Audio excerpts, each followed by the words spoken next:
Bonjour tout le monde, je vous souhaite la bienvenue au rendez-vous de dimanche du CMRPI et c'est un grand plaisir pour moi d'être aujourd'hui avec nos collègues et experts, Monsieur Ralmi et Monsieur Marzaq, et également avec notre expert c'est Ahmed Laftemi pour animer en fait ce débat autour du sujet de la recherche et le développement en relation avec l'innovation et également en relation avec l'entrepreneuriat.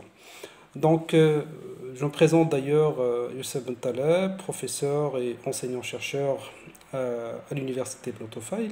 Également, j'occupe le poste en fait du président du Centre marocain de recherche polytechnique et d'innovation, qui est quand même une association savante à but non lucratif positionnée recherche, développement et innovation. Son rôle, c'est faire ce lien entre la recherche, les chercheurs en fait, et également le secteur socio-économique marocain. Et ceci, bien sûr, à travers des projets de recherche d'impact direct et également de recherche appliquée qui peut servir directement le citoyen et également l'économie marocaine.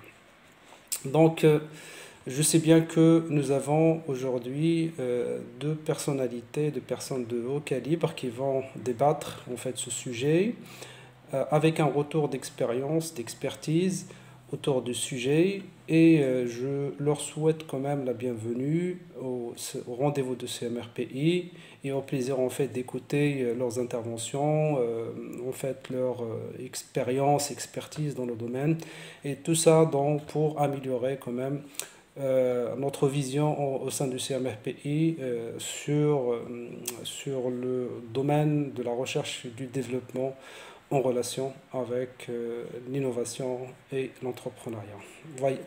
Soyez les bienvenus. Et voilà, merci c'est Ahmed pour le choix du sujet. Et voilà, au plaisir de vous écouter.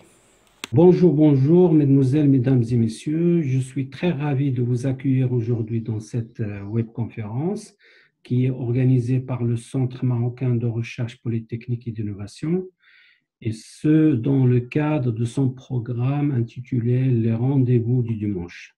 Ce programme a été mis en place par les membres du centre afin de contribuer à la réflexion sur la recherche scientifique nationale et de nourrir aussi le débat constructif fondé sur le retour d'expérience et le partage de la connaissance de ses membres. La thématique d'aujourd'hui, c'est recherche et développement, l'impact sur l'innovation, perspective entrepreneuriale. J'ai l'honneur aujourd'hui d'accueillir avec moi Monsieur Anas Mazar, qui est entrepreneur expert en business intelligence, et j'ai l'honneur d'inviter aussi Monsieur Mohamed Ralmi, qui est coach des dirigeants et le fondateur de UGCO. Donc, avec une conscience de l'importance de la recherche et développement scientifique au Maroc, il y a bien sûr des dispositifs qui ont été mis en place ces dernières années. Et la crise liée au Covid-19 que nous traversons actuellement a démontré que le Royaume il dispose d'un potentiel en matière de la recherche et de l'innovation scientifique qui sont considérables et permettent sa faisabilité industriellement. Autour de ce débat, nos invités issus des deux rives académiques et entrepreneuriales aussi auront le plaisir de partager avec vous leur retour d'expérience et bien sûr des pistes de réflexion seront au rendez-vous aussi qui permettent aux entreprises de tirer profit des centres de recherche et de développement universitaire en matière de l'innovation. Je vous souhaite la bienvenue et je donne la parole à M. Anas pour se présenter. C'est Ahmed, merci pour l'initiative, merci à votre centre d'avoir organisé cet échange, que j'espère fructueux, Inch'Allah. Sur le côté, je me présente rapidement, sur le côté académique, je suis ingénieur en informatique et j'ai un MBA pour le côté gestion. Pour le côté professionnel, je suis expert en business intelligence et ça fait 5 ans que j'ai fondé ma structure, ma société Elbion, et on travaille principalement sur les technologies de business intelligence et sur le conseil aux grandes entreprises. Alors, et ça fait 6-7 mois que j'ai eu l'idée d'un projet sur le thème de la recherche et innovation, surtout dans le domaine de l'open innovation, et que j'essaie de développer voilà, actuellement. Voilà, c'est tout pour moi. C'est un plaisir. Monsieur Mohamed, bienvenue Oui, avec nous. c'est un grand plaisir d'être avec vous et je suis très honoré et un grand merci à votre centre pour me donner l'opportunité de m'exprimer. Et donc, en ce qui me concerne, j'ai une expérience qui est plutôt dans la finance. Au cours des dernières nombreuses années, j'ai plutôt commencé à Bahreïn dans la finance et puis en Allemagne avec la Deutsche Bank et à New York avec la Deutsche Bank aussi, avec le Crédit Lyonnais et Allianz Bernstein, plutôt dans l'analyse financière et les stratégies de marché. Et depuis quelques années, je suis aussi conseiller en management, coach de dirigeants et je conseille aussi de nombreuses entreprises, notamment en Chine, en Allemagne et aux États-Unis. Et donc, je partage mon temps entre les États-Unis, la France. Et au cours des dernières années, j'ai passé beaucoup de temps en Chine. Et ce sera avec un grand plaisir que je vais vous en parler. Ben, c'est une expérience riche qu'on devait en profiter au maximum pendant ce webinaire ou cette webconférence, comme j'aime bien la nommer. J'ai une petite question directement, c'est Valmy.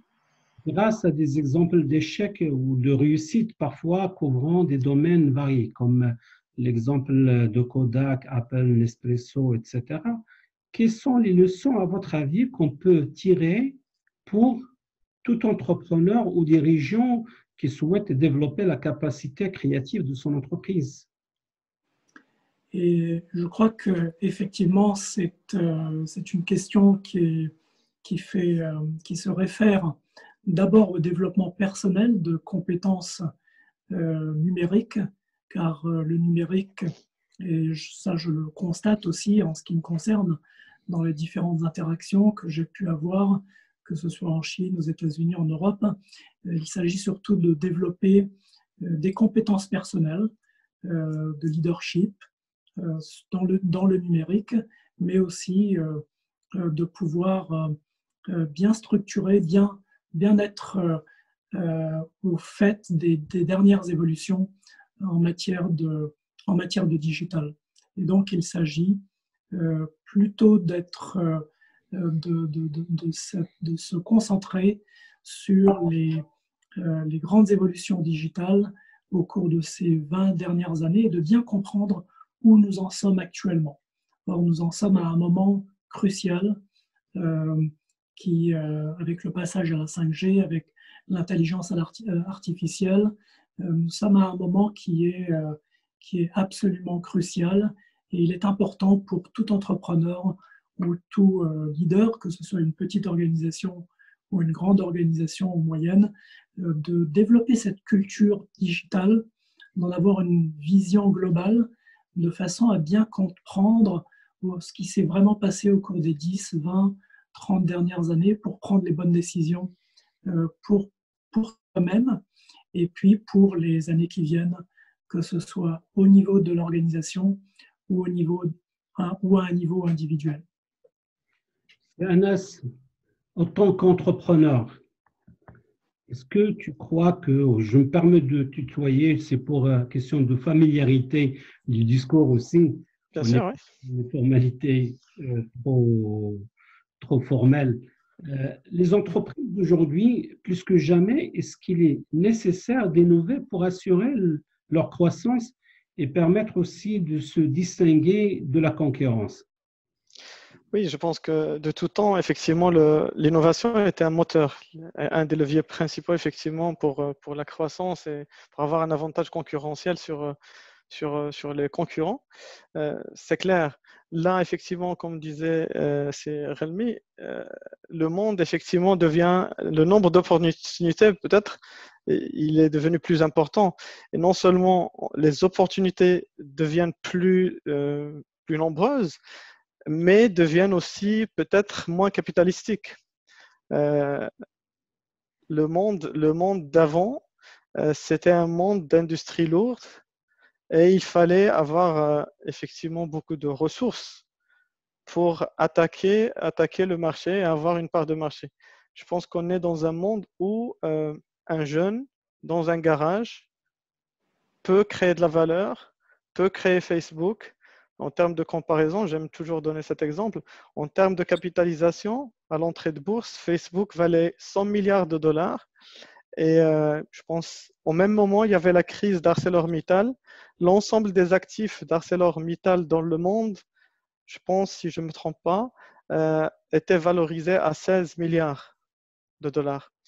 On voit le gap entre le 100 milliards de Facebook et les 16 milliards de toute l'industrie lourde que représente ArcelorMittal. On voit que le monde change, effectivement.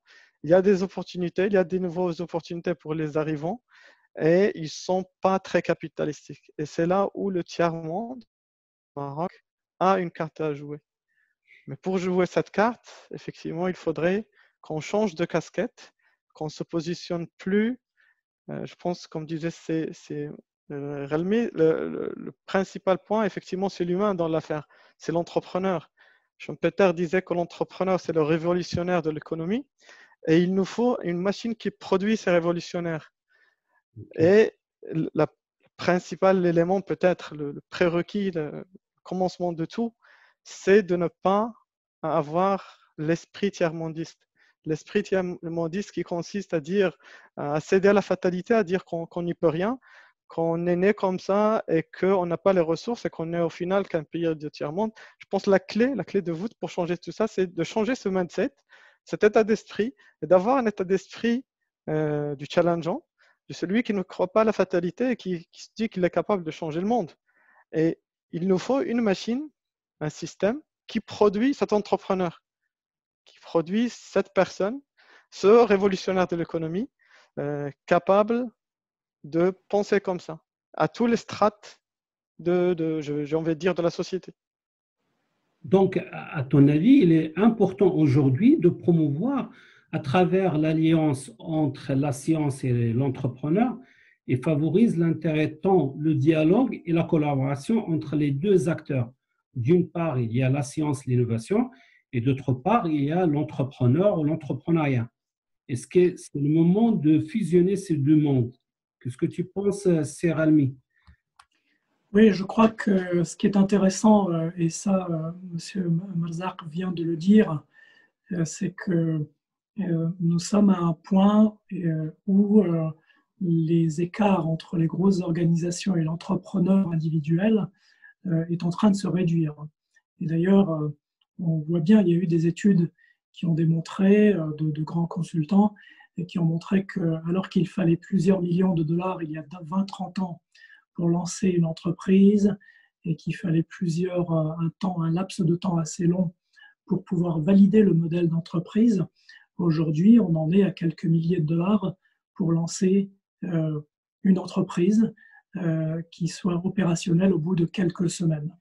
Donc, nous avons à notre disposition aujourd'hui des outils qui sont à la disposition de tous les entrepreneurs et qui sont en fait qui donnent la possibilité à un entrepreneur individuel de mettre son idée à exécution. Et peut-être que la crise actuelle est en train d'accélérer ce processus. Et donc, je suis tout à fait d'accord avec M. Marzak. Ce n'est plus une question de tiers-monde ou de pays moins développés. En réalité, nous sommes à un point de bascule qui a peut-être commencé il y a une dizaine d'années, mais qui s'intensifie actuellement. Dans l'économie du XXe siècle, nous étions dans des échanges qui se faisaient peut-être plutôt entre des pays développés, entre des grandes économies, l'OCDE ou le G7. Et donc, cet échange, il se faisait aussi à travers de grandes entreprises. Et aujourd'hui, ce qu'on constate, c'est que cet échange, il se fait aussi à travers ce qu'on appelle les BRIC, les Brésil, Russie, Inde, Chine, mais plus que les BRIC, en fait, il y a des pays comme l'Indonésie, comme le Maroc, la Turquie, l'Égypte, dont la capacité entrepreneuriale va amener les économies de ces pays à la table des grands, en fait. Et ça, c'est en train de se passer maintenant, et cette transformation technologique est une chance pour tous les entrepreneurs des pays émergents, en réalité. J'aimerais bien profiter un petit peu de votre retour d'expérience et à travers votre parcours professionnel à travers les 4 coins du monde, en particulier le vécu aux États-Unis ou en Chine. Hier, il y a quelques années, la Silicon Valley était le centre du progrès technologique. Et aujourd'hui, lorsqu'on voit la Chine qui attire tous les regards en matière de la technologie, et en particulier l'intelligence artificielle, comment a-t-elle pu rattraper son retard en quelques décennies? Elle a très excellente question parce qu'elle l'a fait grâce à une identification très perspicace justement de ces outils technologiques. Et elle l'a fait au cours des 10 dernières années, notamment à travers un plan ensuite qui s'appelle Internet+, qu'elle est en train maintenant d'accélérer avec Made in China 2025 et avec le China 2.0, qui en fait a été mis en place aussi et accéléré pendant la crise du Covid. Et donc, elle a réalisé que ces technologies étaient une opportunité pour elle, d'abord de rattraper les pays qui étaient déjà bien en place, enfin les grands pays. C'est comme ça qu'elle a rattrapé les États-Unis. Mais en même temps, il ne faut pas oublier qu'à l'intérieur même de la Chine, il y a de grandes disparités. Il y a des provinces qui sont très pauvres et qui ont besoin de rattraper. Et il y a des provinces qui sont au niveau de la Hollande ou de la Belgique en termes de PIB par habitant. Et donc ça, pour la Chine, sur un plan macroéconomique, c'est un défi. Et il fallait qu'elle réduise cet écart, et elle l'a fait en utilisant le e-commerce. Le fait que Alibaba soit l'une des plus grandes entreprises du monde et l'une des plus grandes entreprises chinoises n'est pas un hasard. C'est qu'il y a une volonté délibérée d'utiliser le e-commerce comme un outil de développement et comme un outil qui va permettre à ces provinces de rattraper le retard et d'accélérer ce rattrapage vis-à-vis de ces grandes provinces, parce que ça commençait à représenter un défi sur le plan macroéconomique et même sur le plan de la gestion de la politique monétaire.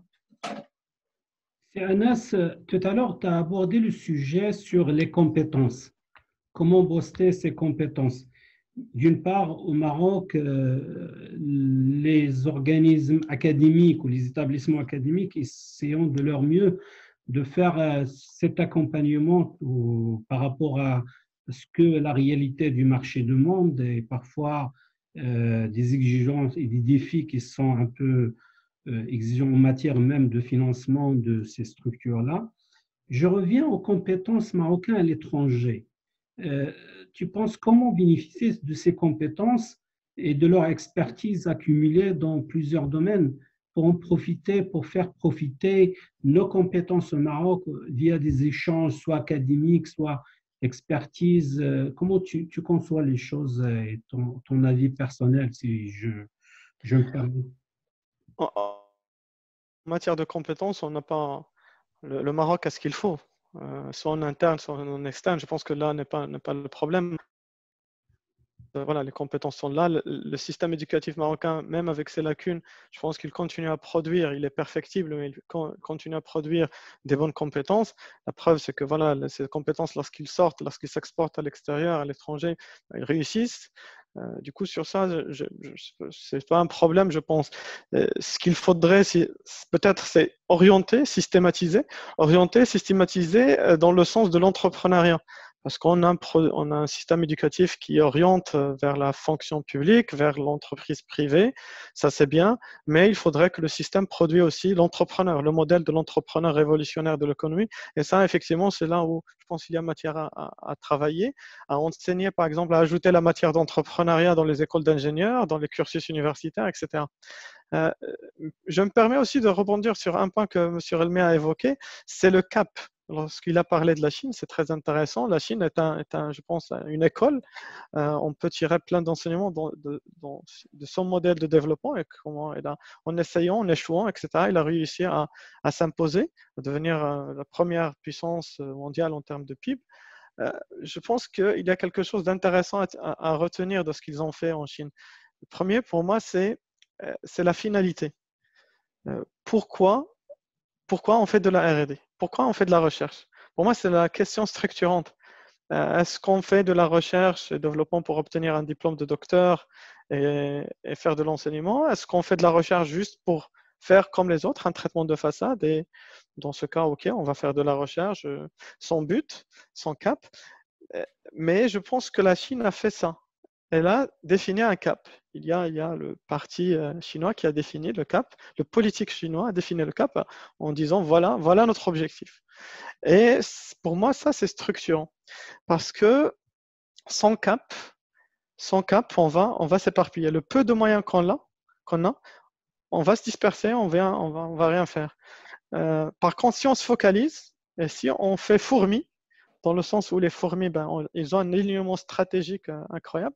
Chaque fourmi participe individuellement dans l'objectif commun. Si le groupe de fourmis va chercher de la nourriture, c'est toutes les fourmis qui y vont, qui cherchent, qui obtiennent, qui travaillent dans une chaîne où il y a un alignement stratégique incroyable. Et je pense qu'il nous faut un peu ça. Il faut qu'on apprenne un peu des fourmis au Maroc et qu'on fait ce que les Chinois ont fait, que le politique définisse clairement des caps pour la recherche, parce que si on ne définit pas clairement le problème, on n'arrive pas. Prends par exemple à la veille de l'invention, je ne sais pas moi, du train. Si on avait défini le problème en étant, on souhaite avoir un cheval plus rapide, jamais on n'aurait inventé le train. C'est en définissant clairement le problème, on veut se déplacer d'un point A à un point B avec la façon la plus efficace, la plus rapide possible, qu'on a pu inventer le train. Et du coup, définir le cap, ça c'est, je dirais, le premier prérequis, c'est le rôle du politique. Il va falloir définir clairement le cap pour la recherche marocaine. Et le deuxième point, c'est de définir clairement les problèmes. Et le comment, on a ce qu'il faut au Maroc. On a les compétences, après ça devient de la technique. Un problème simple de technicité. Comment mettre en relation le monde de la recherche marocaine avec le monde de l'entreprise, c'est le sujet sur lequel je suis en train de travailler actuellement, à ma modeste échelle. Mais je pense que c'est un problème technique facilement résolvable. Mais au-delà de ça, il y a la structure, le grand cadre à définir. Voilà. Je vais te argumenter ton avis sur ce point-là avec un chiffre qui est 0,73%. Ce sont les dépenses allouées à la recherche scientifique au Maroc. Donc 0,73 par rapport du PIB. Et par rapport à ce qui se passe en Europe, les voisins, il est à 2%. Donc il y a une marge de 1, et quelques. Et les responsables dans ce domaine, ils ont appelé que le pourcentage atteint au moins 1% à l'horizon de 2025. Est-ce que tu crois, Anas, qu'aujourd'hui, le développement de la recherche scientifique au Maroc, il requiert une adhésion plus grande de l'entreprise, du secteur privé? Oui, forcément. Le manque qu'on a en termes de financement étatique, effectivement, on peut le combler par un financement privé, ça c'est clair. Et je pense que le privé a tout intérêt à le faire, mais il faut lui montrer effectivement cet intérêt.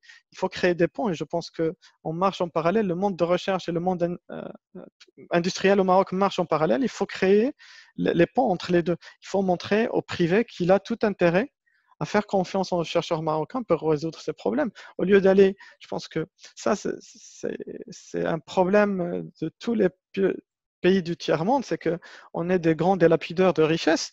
Au lieu d'essayer de trouver les solutions par nous-mêmes, de faire confiance à nos compétences, on préfère acheter en devises. Et je pense qu'il y a effectivement des ponts à créer entre les deux mondes pour dire aux industriels marocains, les compétences marocaines peuvent vous trouver des solutions, peut-être plus pertinentes que ce que vous achetez en prêt à consommer, mais en local. Donc, c'est Rami. Par rapport à ce que Anas a bien résumé, en particulier au niveau des compétences, au niveau de moyens financiers dont on a besoin pour investir dans les centres de recherche, tant que financier, ex-financier, je ne sais pas si vous travaillez encore dans la finance ou c'est un autre domaine que vous explorez récemment.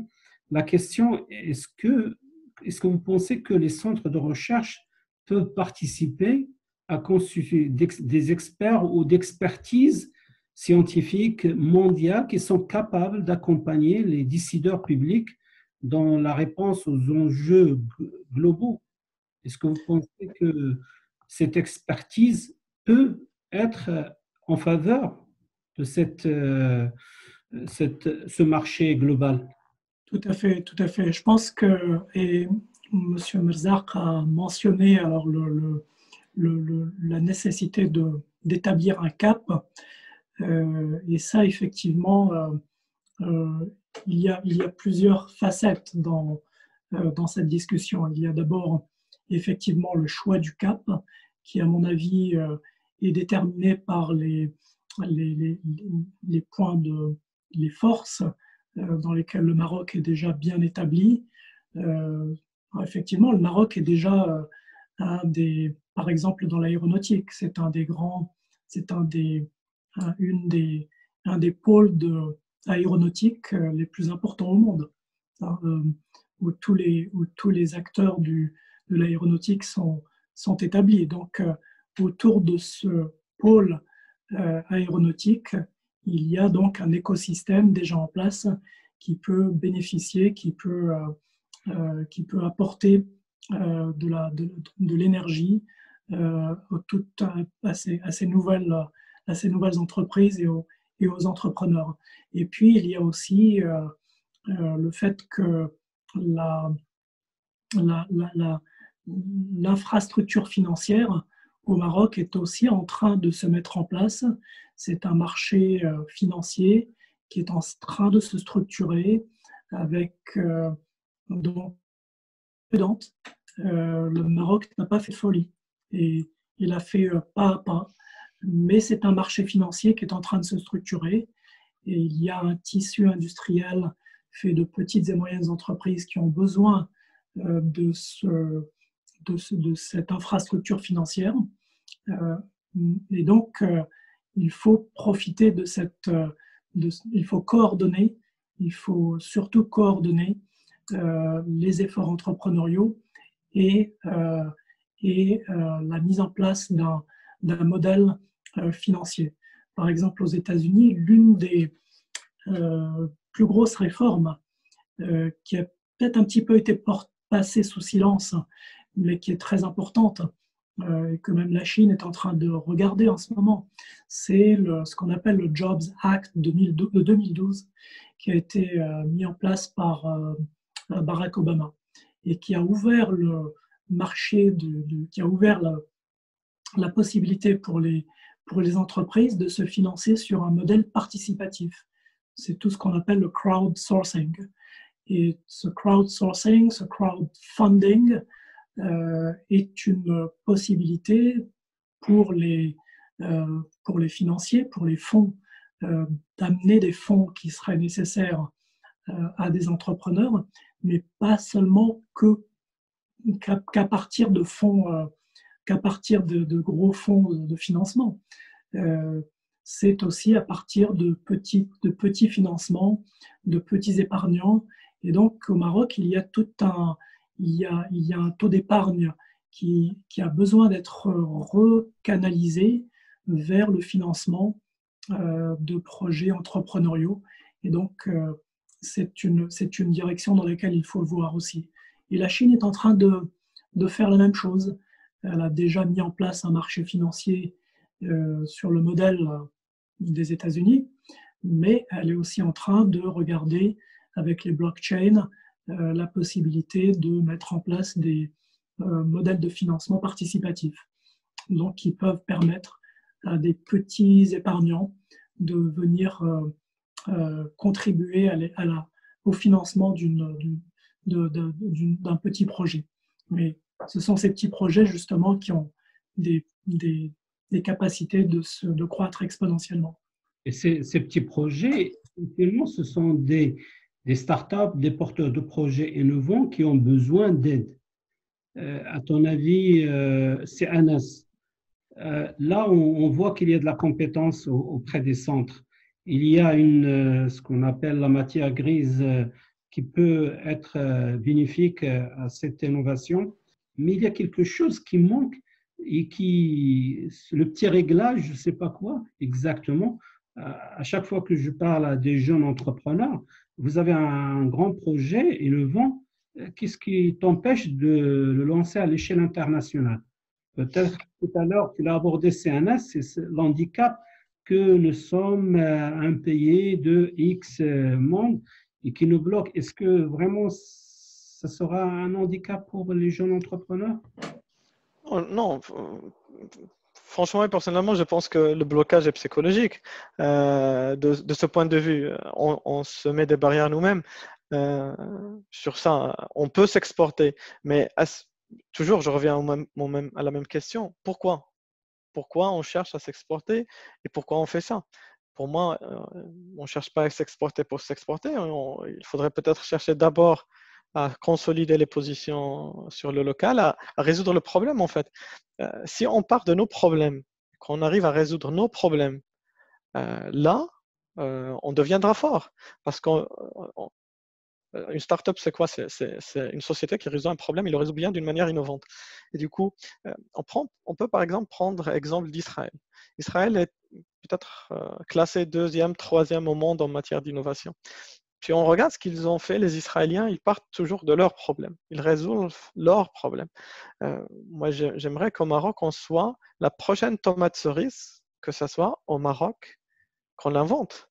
Lorsque Mark Spencer a lancé un appel d'offres pour dire « Moi, je veux une tomate réduite, miniature, qui se conserve bien, etc. etc. » C'est un labo de recherche agronomique israélien qui a trouvé la solution. Moi, j'aimerais que ce soit nous. Les Israéliens ont un problème d'eau, ils ont inventé le goutte à goutte. C'est en partant de nos problèmes réels, en investissant sur nos problèmes réels, qu'on arrivera à se positionner dans les nations de recherche et d'innovation. J'aimerais, et là je reviens sur le rôle du politique, mais effectivement il y a aussi le grand frein du financement. Les banques marocaines sont très frileuses. Et là effectivement je pense qu'un modèle de crowdfunding pour mobiliser l'épargne marocaine est très intéressant dans ce sens. Et le Marocain par définition, il n'a pas peur de risque, il peut prendre des risques pour investir, etc. Je pense que je pense qu'au Maroc, ça commence à se développer. Le crowdfunding, il faut accélérer, il faut mettre les bouchées doubles et accélérer dans ce sens. Et il faut que le grand donneur d'ordre au Maroc, qui est l'État, travaille dans ce sens, règle ces problèmes. Comme l'exemple du DARPA américain, qui finance des entreprises américaines pour résoudre des problèmes américains qui s'exportent dans un second temps. Internet, avec lequel on fait notre webconférence, est né comme ça. C'est l'administration américaine qui s'est posé un vrai problème. Ils avaient le problème de dire on est en pleine guerre froide. Si demain l'URSS nous attaque notre infrastructure, de com militaire, de communication militaire, ils vont tout détruire et on ne pourra plus communiquer avec nos bases, etc. Et du coup, le problème était soumis au centre de recherche américain de dire inventez-nous un système qui permet, même en attaque, en cas d'attaque nucléaire, de survivre et que le système de communication militaire survit à cette attaque. Et c'est grâce à ça qu'ils ont inventé Internet. Je pense que il faut qu'on parte de nos problèmes et qu'on réussisse à résoudre nos problèmes, qu'on finance la recherche sur nos problèmes. Au lieu d'aller acheter du prêt à consommer de l'extérieur, à la manière d'un tiers-mondiste, il va falloir qu'on ne cède plus à la facilité et qu'on invente nos propres solutions. Donc, si j'ai bien saisi l'idée ici, c'est de partir d'un contexte, un besoin d'une entreprise ou d'un secteur vers l'innovation. Exactement, oui. Exactement. C'est l'exemple flagrant d'un État qui a un problème d'eau. Et au lieu de dire c'est la fatalité, on va attendre la pluie, non, on ne va plus jamais céder à la fatalité. On n'est pas des tiers-mondistes, on va trouver des solutions. Il faut avoir cette conviction. Et dès lors qu'on donne à des esprits brillants un cap pour leur dire trouvez-nous une solution pour un problème clairement défini, j'ai totale confiance dans les compétences marocaines, on trouvera les bonnes solutions. Une fois les solutions trouvées, on les package, on les met en produit, on les exporte. C'est un modèle qui a fait ses preuves, simple, facile et efficace. Monsieur Ranmi, est-ce que c'est le même cas qui se passe à l'étranger? Effectivement, c'est vraiment, mais je vais revenir avec la Chine parce que c'est exactement ce qu'elle a fait depuis des décennies, mais on le voit maintenant encore plus avec l'intelligence artificielle. Il y a un think tank en Chine qui est en fait intergénérationnel, qui est fait d'universitaires, mais de toutes les générations, et qui en fait réfléchit à ces problématiques et qui imprime la direction et donc qui en fait donne ces recommandations, mais ce sont des recommandations qui sont discutées, débattues au sein de comités comités. Donc, mais c'est un modèle qui est intéressant parce qu'il permet de mobiliser toutes les ressources intellectuelles vers la formulation de stratégies et de solutions d'un problème bien précis. Et donc, il se trouve que, comme l'a dit M. Malzar, il y a donc une volonté, un cap qui est très clair pour tout le monde et qui fait l'objet de rapports et qui donc mobilisent toutes les énergies à un horizon bien particulier et bien précis. Absolument. Il y a ce problème de compréhension, de cap, de ressources au niveau de l'innovation. Il y a l'entreprise à côté et on voit qu'il y a pas mal peut-être timidement, si j'ose dire ça, d'entreprises qui vont vers des centres de recherche pour demander de l'innovation, pour demander de l'aide. Personnellement, je ne vois pas pourquoi il y a ce blocage des grandes entreprises. Peut-être les grandes entreprises, j'en parle pas parce qu'ils ont leur centre de recherche et développement en interne. Ils savent sur quoi ils vont investir. Par contre, les petites moyennes entreprises, c'est rare qu'on trouve des petites moyennes entreprises qui vont vers des labos de recherche pour innover un produit ou un service.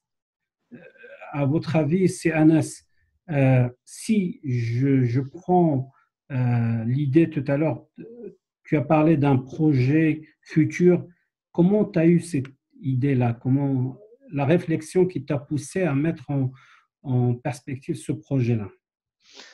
On a fait exactement ce constat. Le constat, effectivement, que le monde de la recherche marche en parallèle avec le monde industriel et qu'il y a des opportunités à créer des ponts entre les deux. Parce que le monde industriel a besoin de solutions et le monde de la recherche, par définition, il produit des solutions.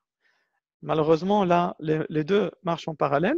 Le monde de la recherche universitaire marocaine, malheureusement, il produit ce que j'appelle la filière étagère.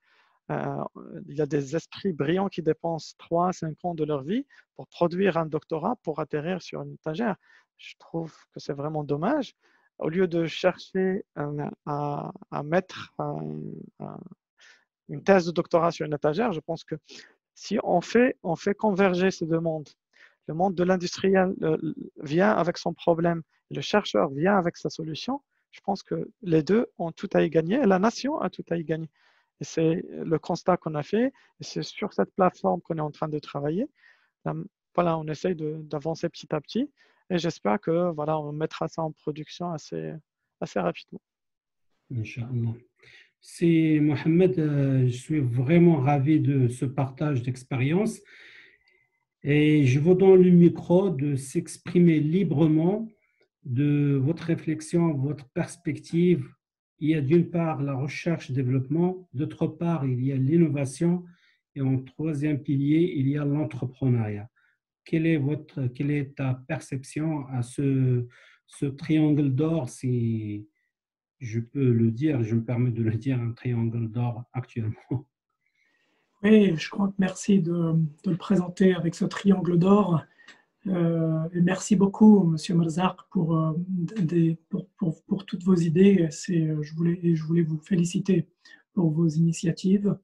Je voulais aussi rajouter dans ce triangle d'or, il y a un pays que l'on devrait aussi regarder vraiment avec beaucoup d'intérêt, c'est l'Allemagne. J'y ai passé beaucoup d'années et j'ai remarqué qu'il y a entre l'Allemagne et la Chine des liens de coopération énormes en ce moment, parce que justement l'Allemagne a aussi réussi, et beaucoup d'initiatives chinoises en fait sont inspirées par l'Allemagne, inspirées par d'abord leur modèle de recherche. Il y a une symbiose énorme entre les universités et puis les grosses entreprises, entre des organismes à but non lucratif, qui sont en fait, il y en a 2 ou 3, qui en fait, dont la mission est de justement mettre autour de la même table des entreprises qui parfois sont concurrentes. Par exemple, Deutsche Industrie Norman, DIN, qui est la référence en matière de standardisation dans le monde.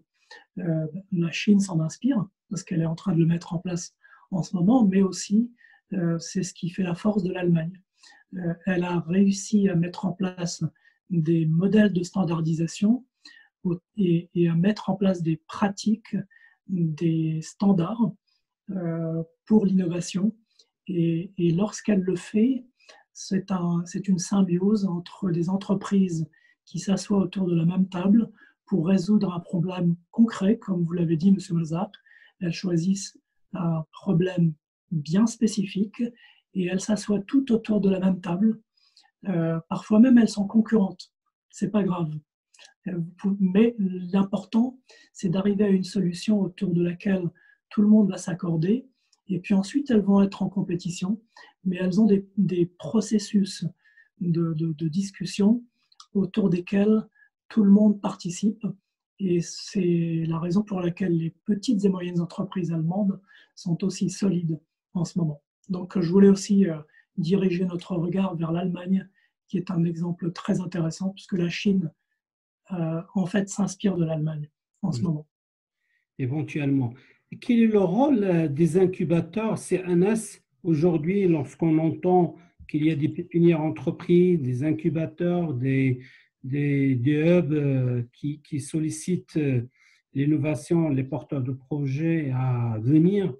Est-ce que vous pensez que ça peut être un moteur, un moyen pour donner un coup de pouce à ces jeunes entrepreneurs innovants? Oui, effectivement, les incubateurs sont un très bon moyen et un maillon important dans l'écosystème. Il faut créer la dynamique. Il faut créer la dynamique toujours dans le même schéma de pensée, de partir par les finalités. Il faut imaginer le monde, le Maroc qu'on souhaite. La recherche dans le Maroc qu'on souhaite, c'est quoi? Et de là, si on se met d'accord sur, voilà, c'est des petites entreprises locales qui vont résoudre des problèmes locaux, qui vont s'exporter après, créer de la richesse après, ben, on voit immédiatement qu'un prérequis, c'est cet écosystème de start-up. Il faut le créer. Et un des moyens de se faire, pour créer cet écosystème, c'est effectivement les pépinières d'entreprise. Et on voit, il y a des expériences au Maroc qui ont donné leur preuve. On voit l'exemple de Technopark à Casa, Technopark qui s'est installé à Rabat aussi, etc. Il faut généraliser ce modèle à l'ensemble des villes marocaines. Non seulement ça, mais il faut aussi créer ce qu'ils appellent ici en France les Fab Labs. Parce que les pépinières, c'est bien, mais il y a une étape peut-être avant. C'est les Fab Labs qui s'intéressent à tout ce qui est recherche et qui sont moins formalistes et plus ouverts. Un Fab Lab, un étudiant par exemple de l'ISTA, ben, il peut venir, s'il a une idée, il peut venir dans ce Fab Lab sans même avoir une structure formalisée juridique. Il peut venir dans ce Fab Lab, rencontrer des experts et fabriquer sa petite machine, tester, etc. Il faut instaurer ces dynamiques, il faut créer ces dynamiques. Il ne faut plus faire toujours l'alibi du tiers-mondiste qui consiste à dire on est un pays pauvre, on n'a pas les ressources, du coup on ne va rien faire. Je pense qu'il faut d'abord éradiquer ça, le prérequis, c'est d'éradiquer ce système de pensée dans les sphères qui dirigent, et après on ira vers le bien. Je pense que si on change de mindset, on définit clairement le cap, on commence par la fin, on commence par la finalité, on tire le fil, les solutions seront claires et lisibles d'elles-mêmes. Oui, effectivement.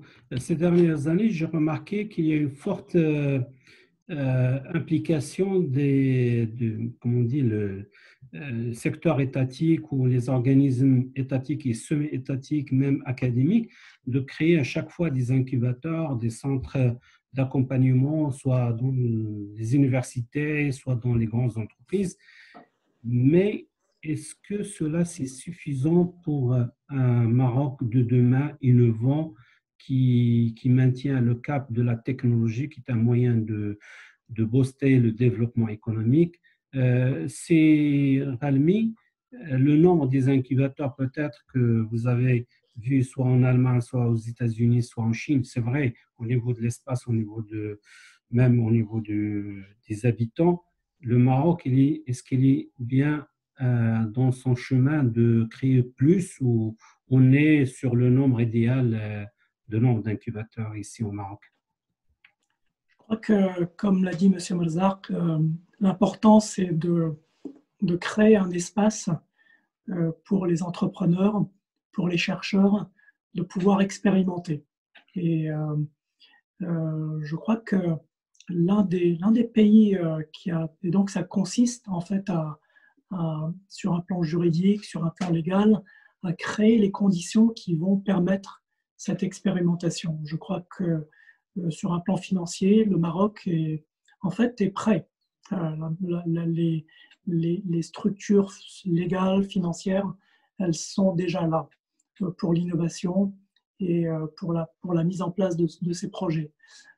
Sur un plan légal, je crois qu'il est important maintenant de permettre ce qu'on appelle des sandbox experiences, c'est-à-dire des expériences de bac à sable où en fait il y a un espace protégé pour les entrepreneurs, qu'ils soient des étudiants, mais il y a aussi le modèle de la station F, par exemple, à Paris, ou bien les Digital Factories en Allemagne, qui sont en fait des expériences très intéressantes parce que ce sont de grosses entreprises qui en fait permettent à leurs employés de créer leur projet, même si le projet n'a aucun intérêt pour l'entreprise. C'est pas grave, l'employé sera encouragé à en fait développer son projet dans ce qu'on appelle des digital factories. Et puis ensuite, une fois que le projet est prêt, eh bien, il peut être sorti de l'entreprise ou bien financé. Donc il y a en fait de nombreux modèles. C'est au Maroc de trouver ce modèle adéquat, mais les différents chemins qui mènent à l'élaboration de ces modèles ne sont pas des modèles préfabriqués. C'est-à-dire qu'il faut déjà permettre à chacune de ces initiatives de se développer d'elles-mêmes. Mais à chaque fois, ce qu'on note, c'est que les fonds souverains de ces États jouent un grand rôle. Et le Maroc a la capacité de le faire. Par exemple, créer des fonds qui seraient investis dans des startups et puis dans un modèle qui soit hybride avec des financements participatifs. Donc il y a un tas de façons de le faire. On peut imaginer beaucoup de modèles. Le tout, c'est de créer le modèle légal qui puisse permettre ce qu'on appelle ces expériences de bac à sable. Merci, c'est Ralmi. C'est Anas, un mot de fin, une petite conclusion par rapport à ce que tu as pu nous partager, tu as pu nous donner comme avis personnel. Donc, je vais rebondir peut-être par ce que disait Ralmi, c'est que je suis totalement d'accord. L'écosystème, toutes les pièces du puzzle sont là au Maroc. Il suffit juste de faire le lien et d'impulser les bonnes dynamiques, de donner le cap. Il n'y a pas de raison. Toutes les pièces sont là, les compétences sont là, le système juridique, il est là, le cadre est là, le système financier, il est là, il peut rapidement être mobilisé. Je pense qu'on a vraiment toutes les pièces. Après, je pense que oui, sur le peu de ressources qu'on a, là actuellement, la recherche est principalement financée par l'État. Et il faudrait qu'on améliore l'efficacité de ce financement. Et comment le faire? Il faudrait qu'on mette un système de KPI pour dire chaque centime que le Maroc met sur des projets, il va falloir qu'on mesure l'efficacité des financements qu'on fait, qu'on mesure les retours sur investissement, qu'on instaure par exemple un système de financement, de remboursement des publications scientifiques. Par exemple, si les chercheurs marocains publient sur le top 10 des revues mondiales, pourquoi on ne rembourserait pas, par exemple, leurs publications? Parce qu'on sait que c'est des publications qui coûtent éventuellement cher. On peut penser à un système de récompense comme ça pour récompenser les meilleurs, pour tirer le système vers le haut et ne pas rester sur un schéma où on injecte le peu d'argent public qu'on injecte n'aboutit presque pas à des résultats. Et je reviens pour conclure, et pour moi, s'il y a une chose pour moi très importante, c'est l'histoire du cap. Il va falloir qu'on définisse le cap. Qu'est-ce qu'on veut? Les finalités. C'est quoi la finalité? Pourquoi on fait de la recherche? C'est quoi les finalités? Et pour moi, le deuxième point important, c'est commencer par résoudre des problèmes marocains, problèmes concrets chez nous au Maroc. Le problème de l'agriculture marocaine, le problème des énergies au Maroc. Et il va falloir si on met le cap sur ça, sur résoudre des problèmes marocains par des compétences marocaines, éventuellement cédées par des compétences mondiales. Moi, je me demande toujours pourquoi le Maroc ne fait pas partie du programme d'échange Erasmus européen. Il y a des pays qui ne sont pas UE et qui sont dans ce programme. Pourquoi le Maroc, ça ouvrirait des horizons très intéressants aux chercheurs marocains et aux universités marocaines. Et voilà, pour moi, c'est les deux points essentiels. Définir d'abord le cap, pourquoi on fait de la recherche, et deuxièmement, résoudre nos problèmes par nos propres moyens. Ne pas se figer dans la situation de marché, de consommateur, pur consommateur dans lequel les pays du tiers-monde se retrouvent piégés. On n'est pas un pays du tiers-monde. Le tiers-mondisme, c'est un état d'esprit et il est temps de le changer. merci, c'est Anas pour cette conclusion. Ralmi, est-ce que vous avez quelque chose à ajouter? Je voudrais, comme M. Malzark, vraiment insister sur la notion de cap, de bien définir le cap, parce que le rôle de catalyseur de ce cap est très important pour tous les acteurs. Et donc, je voulais répéter et renforcer cette nécessité d'établir un cap bien clair et bien défini. Absolument. Merci beaucoup, c'est Rami. Merci, c'est Anas. Merci beaucoup pour votre intervention tous les deux. Vous êtes la bienvenue pour des futurs webinaires auprès du Centre marocain de recherche polytechnique et d'innovation. Merci et à bientôt.